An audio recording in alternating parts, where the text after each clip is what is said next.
지난 시간에 했던 이야기와 내용인데요. 자, 효소는 잘 분해되지 않는 녹말을 빠르게 옆당으로 분해한다.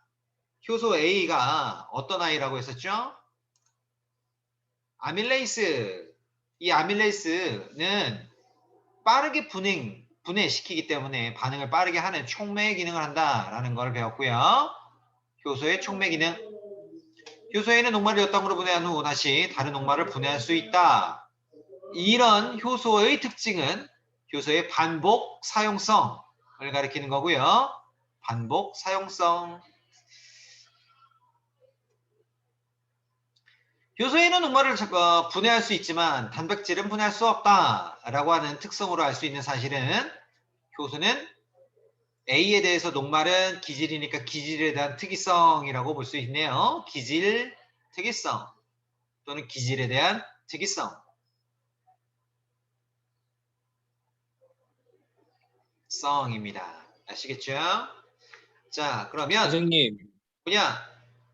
그 화질이 문자가 너무 안 네, 보여요. 맞아요. 화질이 화질이 너무 너무 네. 깨져요. 잠깐만요. 공유를 다시 하겠습니다.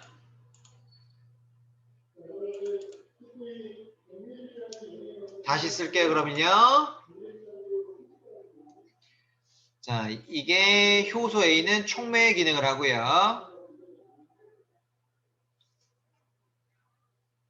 그리고 가운데의 특징은 반복 사용성.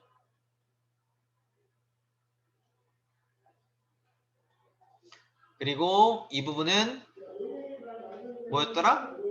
특이성, 기질에 대한 특이성.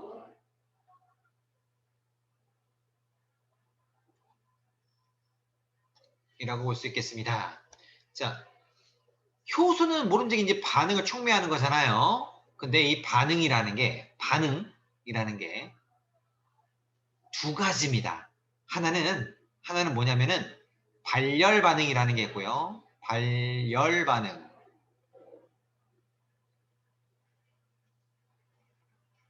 또 다른 하나는요. 흡열 반응이라는 게 있습니다. 흡열 반응.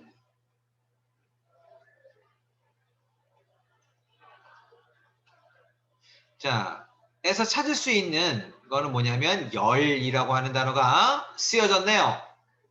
옛날 열 역학을 연구하고 밝혀냈던 할아버지들은요. 열을 이퀄 에너지로 봤어요. 에너지. 그래서 발열 반응은 에너지 방출 반응을 가리키는 거고요. 흡열 반응은 에너지 흡수 반응이라고 보시면 되겠고요.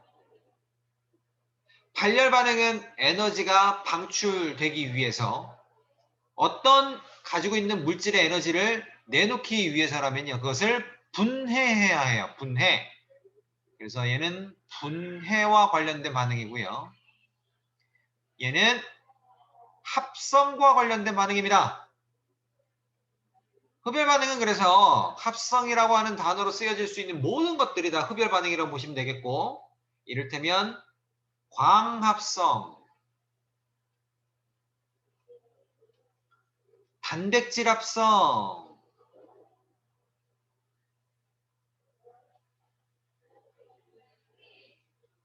ATP 합성, 이런 등이 다 흡열 반응에 속합니다. 발열 반응은 분해라고 했었죠. 자, 분해는 참 다양하게 또 나눌 수가 있는데 대표적인 게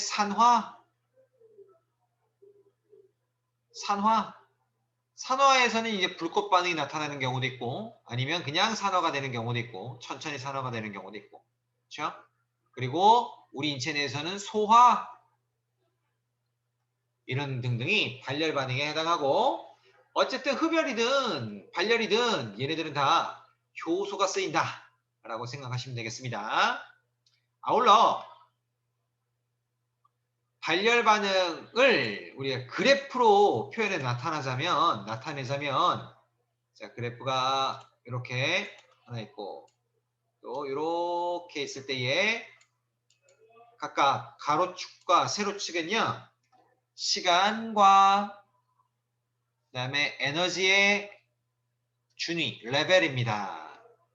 발열 반응은 발열 반응은 에너지의 변화가 떨어지는 반응이에요. 이렇게 되는 반응입니다. 자, 우리 예시에서 나와 있는 것을 적용해 보죠. 녹말이 있어요. 엿당이 되는 반응입니다. 녹말은 뭐가 녹말이냐? 녹말은 포도당들이, 얘가 포도당이라고 할게.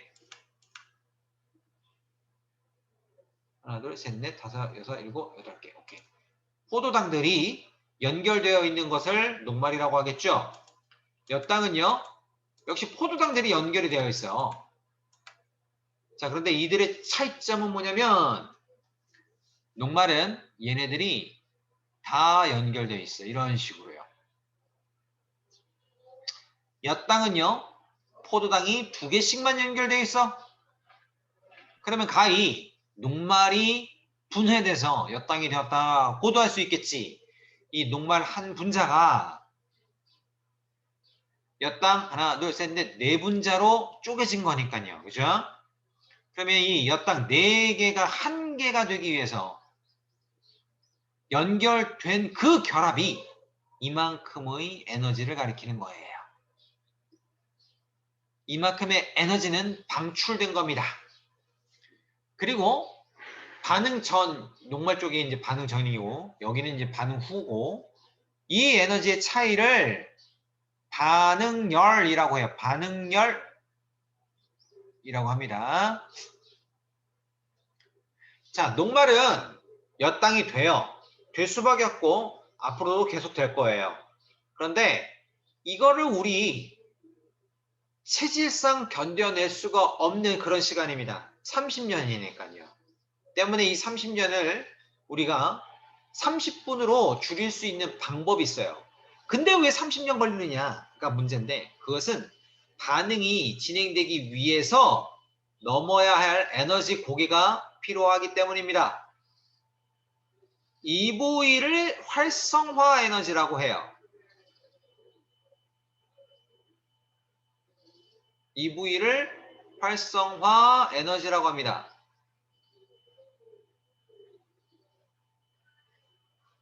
여러분 만약에 생일을 맞았다고 치자. 그러면 여러분들 생일 맞으면은 반드시 먹어야 되는 게 있죠.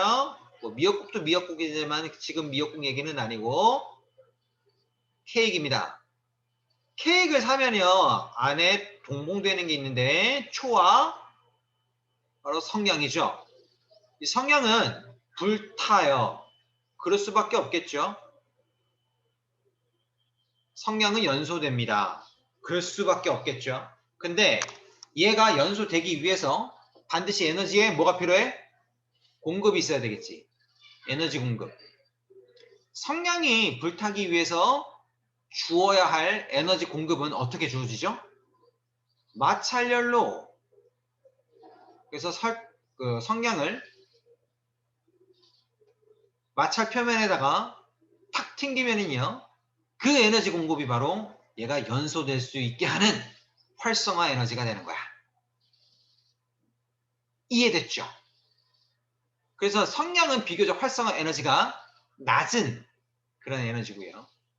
마찰 좀 됐다고 다 연소되어 버리는 우리는요, 지금 견뎌낼 수가 없을 거야. 그치? 뭐든 우리는 마찰을 다 시킬 때마다 얘가 다 연소가 되면은 그게 어떻게 살아갈 수가 있겠습니까? 불조심해야겠죠. 자나깨나 불조심하는 것처럼요. 꺼진 물도 다시 봐야 되는 거 아니겠어요? 근데 성냥은 화약 조금 섞었나? 그래서 얘는 비교적 낮은 온도에서도 낮은 온도, 낮은 활성화 에너지에서도 반응이 일어날 수 있게끔 그렇게 만든 것이기 때문에 그렇게 우리가 유용하게 쓰는 물건이다 라고 볼 수가 있습니다. 흡열 반응은 얘가 좀 뭐가 다 똑같은데 흡열 반응 같은 경우는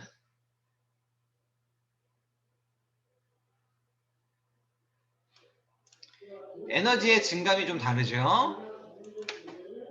다른 건 다 똑같고요. 에너지 증감이 이렇게 달라요. 낮은 에너지의 준위 상태에서 높은 에너지의 준위로 그래서 합성이 되는 거야. 합성이 되면 이렇게 에너지가 높은 상태가 되겠지. 광합성이 예를 들어볼까? 이런 광합성할 때 꼭 필요했던 재료가 뭐지? 물과 H2O, 이산화탄소 CO2가 되겠네. 그래서 만들어진 게 어떤 물질이야? 포도당이겠지. 자, 물론 효소가 쓰여 활성 에너지 낮아지는 거야. 하지만 여기서부터 여기까지가 반응열이라고 한다면 이 반응열, 반응할 때 필요한 에너지의 공급은 누가 해주는 거야? 광합성이니까. 빛 에너지가 이렇게 반응이 진행될 수 있도록 하게 해주는 것이죠. 자, 그러면 다음 장 넘어가서 자, 이걸 한번 살펴보도록 하겠습니다. 자, 얘가 뭐냐면요. 반응물이야. 얘는 생성물이지. 반응물하고 생성물하고 요만큼 에너지가 차이가 생겼어. 그게 뭐라고? 요만큼 에너지 차이가 반응열이라고 한다고요. 자, 효소가 있을 때와 효소가 없을 때의 차이점인데 뭔 차이냐? 반응열은 차이가 전혀 없지. 다만 활성화 에너지의 차이가 여기서부터 여기까지가 차이가 나네. 활성화 에너지가. 그죠? 자, 효소가 없을 때는요.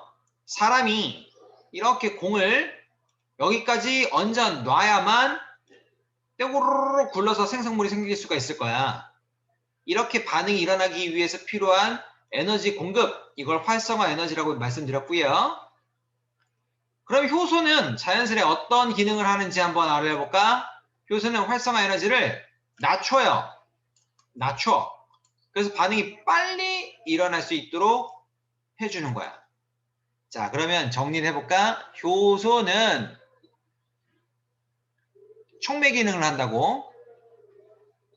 그것이 가능할 수 있었던 이유는요. 활성화 에너지를 낮추기 때문에 반응의 속도가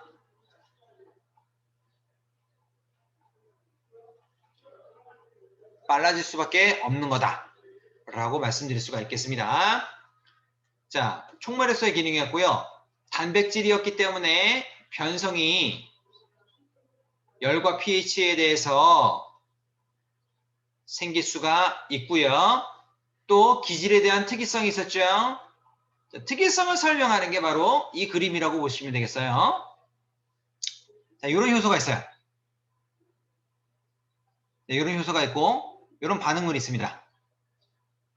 딱 봐도 얘랑 요 부위와 그다음에 효소의 요 반응물과의 접촉하는 요 부위를 활성화 부위라고 하거든. 활성화 부위와 요 반응 부위가 딱 잘 들어맞게 생겼지. 그래서 잠시간이지만은 이 찰나지만 얘가 이렇게 만들어지는데 얘를 효소 기질 복합체라고 불러. 이 단어는 몰라도 돼.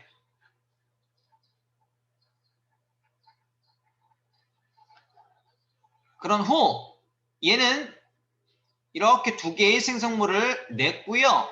효소는 딱 봐도 원래 쓰여지지 않았었던 것과 별반 차이가 없지. 모양으로 봤을 때는요. 그래서 또 다른 이 상태에서 또 다른 반응물을 만나게 되면은 계속적으로 사용이 가능할 수 있게 되는 겁니다. 가만 보니 효소는요. 모양이 중요하네. 입체적인 구조가 굉장히 중요할 수 있겠어요. 때문에 이 입체적 구조의 변성을 일으키 야기하는 열과 pH에 대해서는요. 굉장히 취약하다라고 말씀드릴 수가 있습니다. 아시겠죠? 이 효소 때문에 우리는요. 말하자면 한 10만여 가지의 크고 작은 반응들이 우리 몸에서 일어나고 있어요.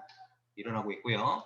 우리뿐이겠습니까? 모든 생명체에서는 이 효소 때문에 효소의 덕분으로 말하자면은 잘 살아가고 있다라고 이야기 드릴 수가 있겠습니다. 그럼 우리 일상에서 이 효소를 통해서 도모하는 게 뭐냐?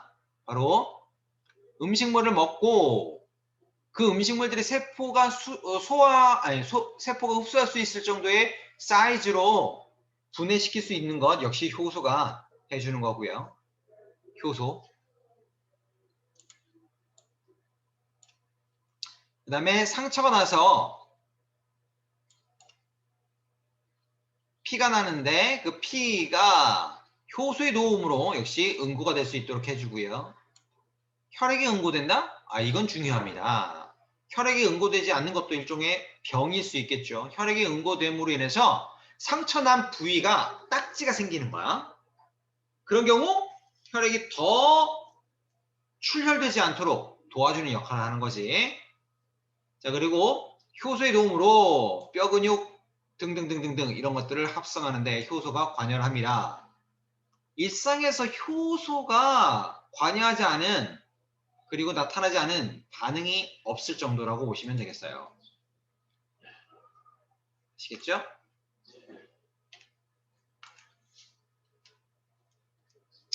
잠시 여기서 한 가지만 더 보충으로 설명드리도록 할게요. 뭐냐면 어떤 친구가 이런 걸 질문을 하더라고요. 효소가 얘하고만 반응하고 1대1로 반응하고 또 다른 반응할 수 있는 게 얘 반응물 말고 원래 반응물 말고 없겠느냐. 지금은 뭐 있을 수도 있겠지만 별로 이렇게 힘주고 말하고 싶지는 않고요. 근데 간혹 여러분들이 이제 연구 활동을 하다가 하는 과정에서 발견할 수도 있겠고 아니면은 그런 활동을 할 수도 있겠어요. 뭐냐면 예를 들어 볼게요. 어떤 효소가 있어요. 이 효소가 세균입니다. 세균의 효소예요. 세균의 효소와 그 어떤 기질이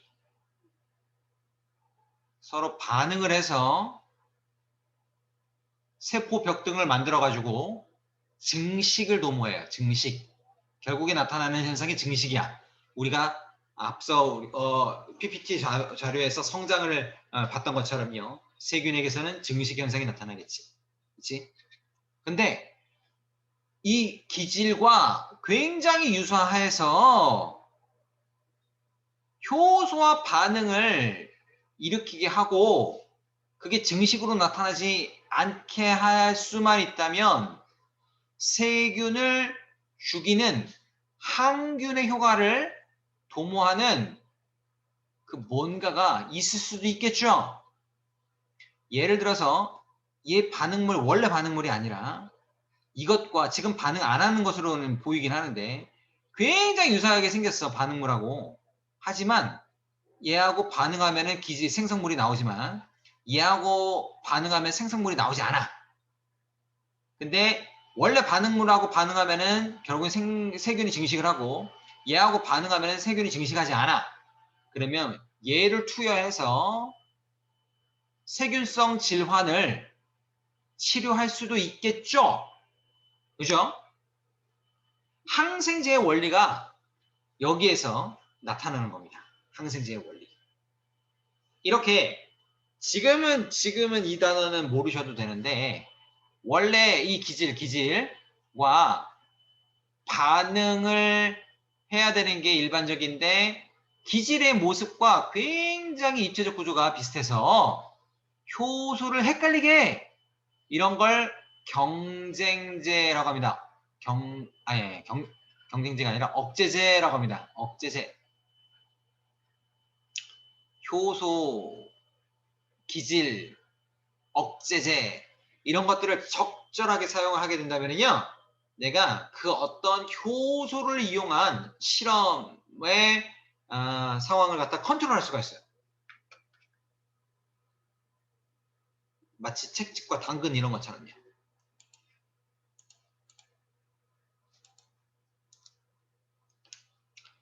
생명체에서 일어나는 물질 대사가 생명체 밖에서 일어나는 화학 반응보다 낮은 온도에서 일어날 수 있는 까닭을 설명해보자. 다시 말할게요. 활성화 에너지가 낮은 상황에서 반응이 일어날 수 있는 이유가 뭐냐 이거예요. 효소가 그 기능을 하기 때문이겠죠? 아시겠죠? 어떤 사람이 그렇게 한번 해봤다고 하던데 예전에 읽었던 책에서는요. 단백질인가 아니면 녹말인가를 몇 당인가의 수준으로 단량체로 분해하기 위해서요. 몇 도씨던가 100도씨인가 그리고 염산을 집어넣고 24시간을 계속 돌렸대요. 그런 세팅을 했대요. 그러니까 진짜 뭐 이를테면 단백질이 아미노산이 된 거야. 근데 우리 몸에서는 그런 컨디션이 있으면 안 되지. 100도씨 그리고 염산 이런 거에 절어 있으면 안 되잖아. 그래서 그 아주 극악의 컨디션을 갖다가 낮출 수 있게 해주는 게 바로 효소의 기능이다. 쯤으로 여러분들이 이해해 주시면 되겠습니다. 자, 오늘도 종이 울렸네요. 그러면 여기까지 진행하도록 하겠습니다.